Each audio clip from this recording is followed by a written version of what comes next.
मिरज तालुक्यातील आरग येथील मनसूरवाडी परिसरात जेवणाच्या कार्यक्रमात झालेल्या किरकोळ वादाचे पर्यावसन भीषण हाणामारीत झाले। या घटनेत सुनील बाबासो देसाई या तरुणावर धारदार हत्याराने 3 ते 4 ठिकाणी वार करून त्याला गंभीर जखमी करण्यात आले आहे। या प्रकरणी मिरज ग्रामीण पोलिसांनी संशयितांना ताब्यात घेतले असून अधिक तपास सुरू आहे।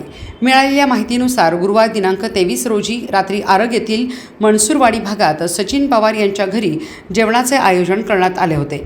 या कार्यक्रमासाठी सुनील देसाई यांच्यासह गावातीलच अविनाश दत्तात्रय पवार आणि रवींद्र मोहिते यांच्यासह अनेक जण देखील उपस्थित होते। जेवण सुरू असतानाच सुनील देसाई, अविनाश पवार आणि रवींद्र मोहिते यांच्यात काही कारणास्तव बाचाबाची झाली। सुरुवातीला शाब्दिक असलेला हा वाद घराबाहेर येईपर्यंत अधिकच विकोपाला गेला। रागाच्या भरात संशयितांनी सुनील देसाई यांच्यावर धारदार शस्त्राने 3 ते 4 वेळा सपासप वार केले। हल्ल्यानंतर सुनील देसाई यांच्यावर अज्ञात हत्यारांनी वार झाल्याचे लक्षात येतात परिसरात एकच खळबळ उडाली। घटनेची माहिती मिळताच मिरज ग्रामीण पोलीस ठाण्याचे पथक तातडीने घटनास्थळी दाखल झाले। पोलिसांनी जखमी सुनील देसाई यांना तात्काळ उपचारासाठी मिरज शासकीय रुग्णालयात दाखल केले असून त्यांची प्रकृती चिंताजनक असल्याचे समजते। मिरज ग्रामीण पोलिसांनी या प्रकरणातील संबंधित संशयितांना ताब्यात घेतले आहे। या घटनेचा अधिक तपास पोलीस करत आहेत।